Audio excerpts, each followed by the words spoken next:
Hello, Nicola. Hello. We're in Paris today, correct? Yes, we are, and I'm very happy to be here. I love this city. And where are you from? I am originally from Manchester, but spent 30 years in London, and now I live in New York. So now you're an American? No, I'm a Brit. You're still a Brit? I'm still a Brit, but I do love America, and I always have.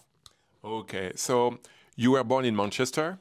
You were raised and you studied in Manchester as well? No, I studied in Manchester, but then I went to Leeds University, and then eventually went down to London. And what did you study in Leeds University? I studied English and theatre studies. Okay, so nothing to do with tech so far? Absolutely nothing to do with tech at that point. Okay, and after your university, when you graduate, what did you do? I went on a graduate training scheme to join an advertising agency that at the time was called Bartle Bogle Hegarty.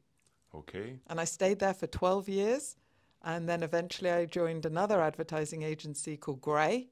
And then I was there 5 years. And then I had my own business called Karmarama. And then I was there for 5 years before Facebook, as it was, in 2013, knocked on my door and asked me if I would join. Okay, so you've been an entrepreneur in the past, correct? I have, yes. So it was an advertising agency? Yes. Can you elaborate a little bit about it, please? Yes, of course. It was a full-service agency with digital at the heart. And I just saw it. I'd always been interested in digital advertising and actually digital products as well. So I was always putting my hand up to go, oh, tell me about CD-ROMs. Tell me about, those early days of the internet startups back in the late 90s. So I was very excited about it. And I saw that there was an opportunity to actually join a business together with my partners, 3 partners, that would put digital at the heart of everything that we were doing. Okay, and so it lasts for 5 years, correct? It actually lasted longer. I left my own business, which is, I guess, an unusual thing to do, because I was also, at the time, I took on a role as the head of the industry trade body in the UK for advertising agencies, the IPA. And my whole vision was to make the UK at the time the most digital forward communication space, creative space in the world. And that's what really brought me into contact with the digital platforms. And I think that's where Meta now found me. Okay, they found you. Yes. So what did they tell you in first instance? We want you? Yes, they talked to me about the fact that I was very happy running the business, but they talked to me about the fact that they were looking for a new head of Europe, Middle East and Africa, and they had seen the work that I had done, which actually took me around different parts of the world. And I, at the time, was a big user of Facebook. This was before Instagram, etc. And I love the products. I love the products because it put people at the heart, it put technology at the heart. And so after many interviews, I got the role. And was it a difficult choice to forget about entrepreneurship and go to a large corporation like Meta called today? It's not how I saw the choice. I mean, obviously, it's very different. And I'm not the only person at Meta that left a business or left being a CEO in order to join this extraordinary company. And I think one of the things that I've always loved about Meta is actually it does give you the freedom to go out and be the best that you can be, the most authentic, and to find ways to help the business to grow in new ways. And if you're a person that loves learning, which really is at the heart of everything I've always done, then this is the perfect company. And it feels a privilege to be here 11 years on. And you started in which office, which country? So I was based out of the London office, and I was there for the first 8-9 years of being in the role as head of EMEA. And then about 2.5 years ago, I was asked to run the global sales. At the time, I was running EMEA. And then last year, they also gave me global partnerships and also the business engineering teams as well to look after. And when did you move to New York? About 2.5 years ago. Yeah, global role. Yeah, okay, we're taking on the global role. And how are you enjoying New York so far? Yeah, I love New York. It's absolutely fantastic. Yeah, it's a wonderful place to be, closer to the product, to our product teams, but also closer to a lot of our partners as well and advertisers. Let's talk about Meta as a group now. So you joined 11 years ago. So I think from 2013 to 2024, been a huge evolution. First, the name Meta. When was the name Meta used for the group? Like a few years ago? Yeah, about 3 years ago now. So it was very exciting when, it's not often companies get to change the name. And especially with this name change was all about the future direction of the company and signaling really what's always been at the heart of our company, which is innovation, technology, building new things. And Mark very clearly set out the whole direction of where the business would go into things like the metaverse, into things like AI. And I have to commend our Chief Marketing Officer, Alex Schultz, for the most brilliant execution of the name change. Everybody knows that we're now called Meta, and the logo and the design and the work that went into it is very, very exciting. But it basically encapsulates the vision of who we are as a company and where we're going in the future. That's my next question about the priority of your business. Can you elaborate about those few verticals? Yeah, so there's a few different areas. And at the heart of what brings them all together is innovation. So when I think about where we are today, it's very much about, making sure that people have the best experience with our family of apps and services. So that is things like Facebook and Instagram, Messenger, and WhatsApp, that you can communicate in the ways that you want to, and making sure that we're always making sure we're bringing in the new technologies as we go and as we develop. And AI is underpinning all of that. AI is a constant through everything that we're doing across all the time horizons. Then you see more that we're doing around messaging. And people today are sending messages all the time. When I think about business, there are now 600 million messages a day going between people and businesses. And this is an extraordinary thing. And we see so many opportunities here in terms of how we can help businesses to connect in new and different ways, especially through things like Instagram Direct and Messenger and WhatsApp as well. And then you go a bit further out, then you start to think about the world of augmented reality and virtual reality. So we're seeing wonderful success with our Ray-Ban Meta glasses.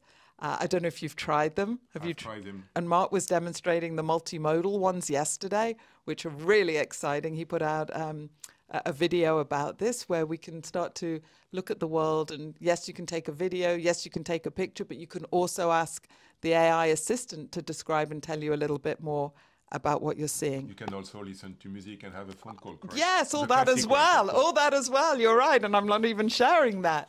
And then thinking about the metaverse, as we build out Horizon and thinking about where Quest 3 is, which at Christmas, on Christmas Day, was the #1 downloaded app in the world, I think gives you a direction of where we're going. But at the moment, it's very much around these kind of 3 different areas.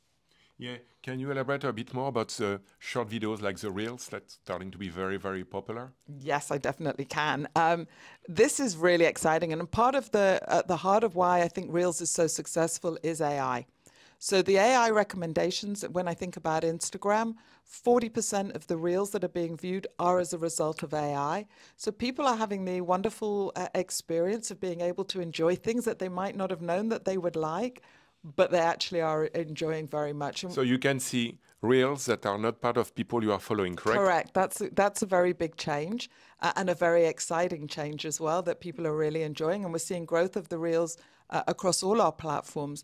And now Reels is a net positive contributor to revenue as well, which is also exciting. But it's not something that people are just doing passively. People are really leaning in and actually they're commenting and they're sharing these Reels billions of times a day. And so it's a very active, healthy way that people are enjoying these short form videos. And talking about B2B, something that was first, I would say, experienced by the B2C community is about WhatsApp. WhatsApp is being growing like hell. WhatsApp is also very common for companies. Like when we have a project, we create a WhatsApp group. And I'm sure you have lots of WhatsApp for B2B, B2B2C, like a big, I would say, large corporation talking customer service. Can you elaborate on that one as well? Yeah, I'd be very happy to. Look, we're seeing businesses of all sizes around the world that are leaning into to WhatsApp in particular in order to create the threads between them and their customers that matter to them. Air France is a wonderful example. They're actually utilizing WhatsApp Business Platform in over 20 countries around the world. They're doing it to give people their boarding passes, the flight update information, the baggage information, and it's all in one continuous WhatsApp post that people can get backwards, which is very, very convenient.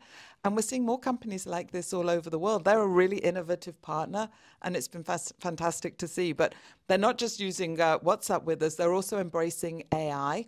So we have a whole suite of AI-fueled advertising products. And we call it the Meta Advantage Suite, but it's all powered by AI. I like to think of this as like easy buttons. So where in the past it might have taken 150 steps to make a campaign, now you can do it in 1 or 2. And Air France is a really good example of a company that has been utilizing it, seeing double the conversions, 48% more click-throughs into their website as well as a result of utilizing our AI. So AI is across all your platform, all your products. So it can be used with Facebook, can be used with Instagram, can be used with WhatsApp, correct? Yeah, very much so. So it's a suite of software, of SaaS software. How does it work? It works. So first of all, we've been using AI well over a decade, from the very earliest days of newsfeed. And we use it to show you the right content that you're interested in. We use it to take away the bad content that nobody wants on the platform, least of all us. And then we're using it to power the advertising as well, to make sure we're putting the right ads in front of the right people on behalf of the businesses. And in the future, we'll be using it more in terms of how people will build out worlds in the metaverse as well, how people will have assistants that we've also utilized as well. But these are some of the different ways that we're using it in many different ways across every aspect of the company. Yeah, and metaverse is also a very important side of your business now. You talk about the Ray-Bans, but it's not only through the Ray-Bans that you use metaverse, correct? Yeah, that's correct. Also through the Quest 3 as well. And what I love about the Quest 3 is the mixed reality. And so you can be in a room and actually I can see everything around the room, but I can also see the digital objects and aspects coming in and have a digital experience whilst being fully present as well. It's so exciting, some of the things that we're seeing now. So when was Facebook born? Like over 20 years, correct? Yeah, we just celebrated our 20th anniversary a couple of months ago. Exactly. So it's 20 years. So it's been a long, long journey, correct? And of course, most of the group revenue is come from advertising revenues, correct? That's correct, yes. Can you give us some indication about your 2024 perspectives? Yeah, sure. So this is something that whenever I'm meeting with CEOs and leaders of businesses, I ask them this. So I think there's been a really interesting shift between 23 and 24. When at the beginning in January 23, when I was asking people, they were very cautiously optimistic, a lot of emphasis on caution for the year ahead. A year later, coming into 24, there's still caution, but I would say there's a lot more optimism. And it's an interesting kind of quandary because there is a lot that's going on in the world that is unsettling. But I think when we look back on this period in time, over the last 4 years, the world has gone through so much that I think business leaders now are much more comfortable in planning in uncertainty. And in many ways have developed new muscles to be able to adapt and be flexible if unexpected circumstances come about. So I think that's the backdrop. And then when they're talking to Meta specifically, the thing that any business leader is interested in is growth. And that they see that, Meta is a really important part of a way in which they'll reach the customers that matter to them, that will help them to fuel their growth. And what they're actually telling me is Meta's back, and we want to make sure we're partnering with you in the best way possible in order that we can grow. What do you mean by Meta is back? So, well, look, no surprise that 22 was a difficult year for us as a company. And, the investments that we made in AI, the changing of the way that we had our stack, and new products like our Advantage Suite powered by AI have been able to give very, very strong performance to our advertisers in order that we can help them grow. So that's what they're telling me. So I'm very happy to receive that information. I'm sure. And so what's Meta position on the market for you today? How would you consider Meta being a real true leadership? How do you look at it? Well, when I think about our CEO, when I think about Mark, I think he's one of the most innovative, visionary leaders that there is out there, who has the ability to pivot the company time and time again when it's the shift to mobile, getting into AI at such an early time, embracing, the metaverse. There are so many different reasons why, I get excited about the things that we're doing as a company, and ultimately it's because of him and his leadership. So there is no equivalent on the market of the group Meta with all its platforms, correct? I think what's exciting about Meta is that we offer people the ability to kind of come together, share information, be connected with their family and friends in so many different ways. And then on the business side, we offer such a wide suite of products to be able to communicate and get messages out in different ways, whether it's in feed, whether it's stories, whether it's reels, carousels, messaging, so many different ways that people can talk to the customers that matter. When you talk about Mark visionary, he was also very visionary when he do his two acquisitions. One is Instagram. Who could believe in 2012 that Instagram would be what it is today, correct? I love Instagram. You know, it's such a fantastic product. So you'll find me on there most days. Two acquisitions were very important for the growth of the company as well. Not only the fact he was visionary on the tech side of things, but also on the business side of things by acquiring two small, I would say, oversized companies who are now like mastodons, correct? So it's been fantastic to be able to, you know, be part of a company that is always changing and is always evolving. And that's part of the thing that really makes me very excited to, you know, be at the company, because I love learning. And yes, we have new products and then we're developing new products all the time. So yes. And one last question is about women leadership. So you're a woman and you're one of the leader of this company. What do you think, how Meta embraces the equality about men and women, about leadership? Tell me. Yeah. So this has always been something that's at the heart of our company, that we've always embraced diversity, and in all its guises.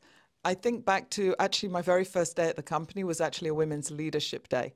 And we always make sure that we make the time for different groups within the company, different employee engagement groups to come together, whether it's Women at, whether it's Black at, whether it's Pride at, and so many others, so that communities within the company can actually come together, share, learn together, you know, make suggestions and recommendations. And while I was in Paris today, I actually was together with the women of the office here, listening and learning, and they were asking me questions as well. And I think this is a really important part of the DNA of our company, because ultimately when we're making products for, you know, close to 4 billion people, you want to make sure that the people that are making the products actually are reflective of the people around the world that are using the products. And we want our products to be in the hands of as many people as possible. We want to make sure that we don't have, you know, that we're embracing all that different learning together.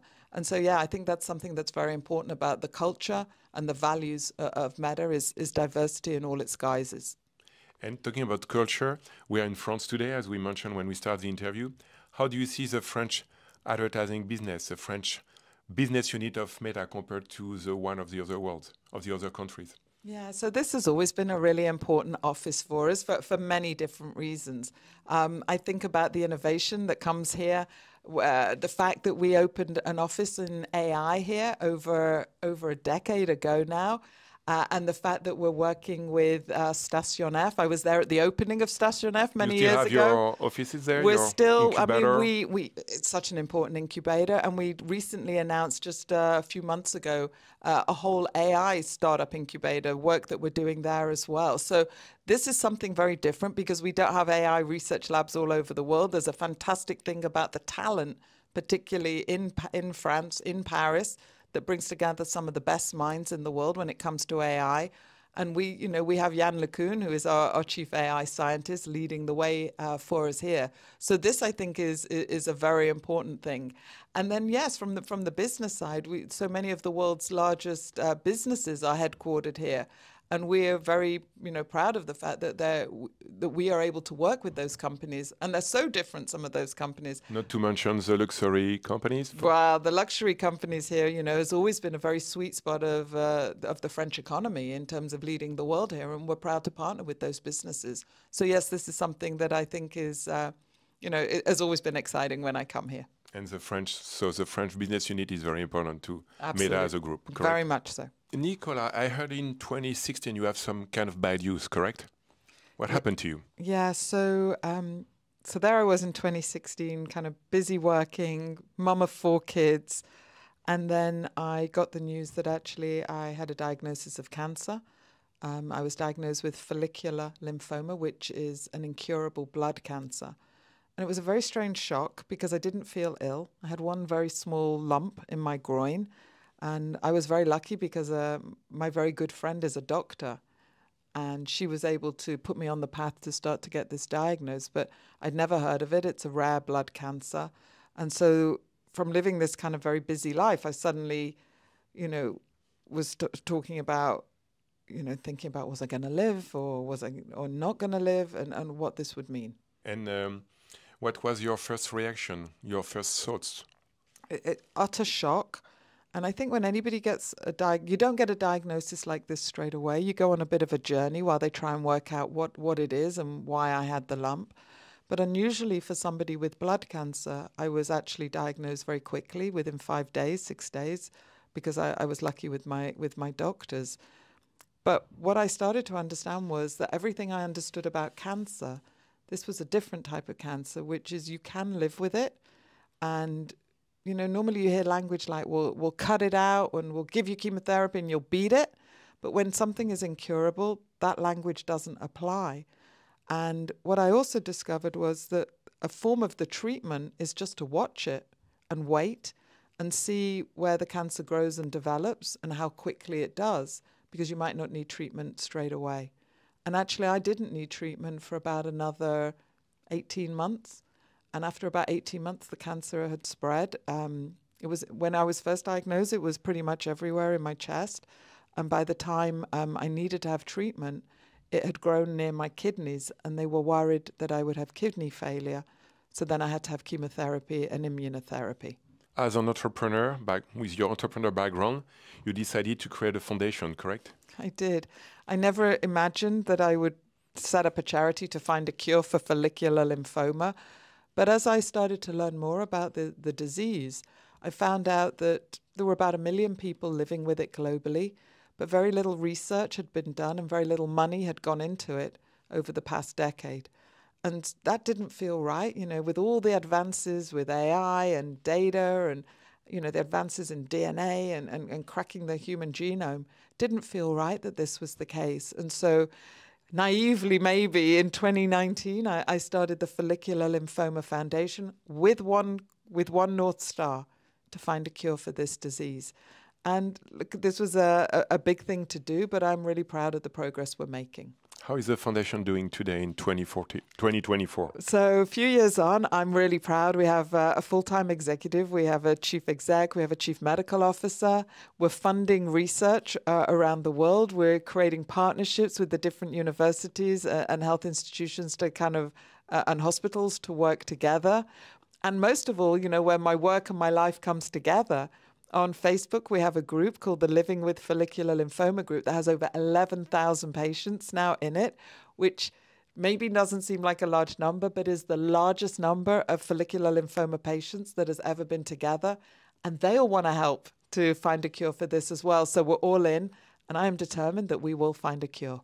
I'm sure you will. Do you have any antenna in France so far? No, but if there's anybody that wants to get involved in the journey, you'll find me at Nicola Men on Instagram, or Nicola Mendelsohn on Facebook. Can you give exactly slowly what is the name of the page on Facebook or Instagram again? Yeah, so there's two. So the charity one is called the Follicular Lymphoma Foundation, and the Facebook page is called Living with Follicular Lymphoma. So to our French audience, please go to this page and help Nicola and her foundation, please. Thank you so much. That means a lot. Thank you very much, Nicola, again.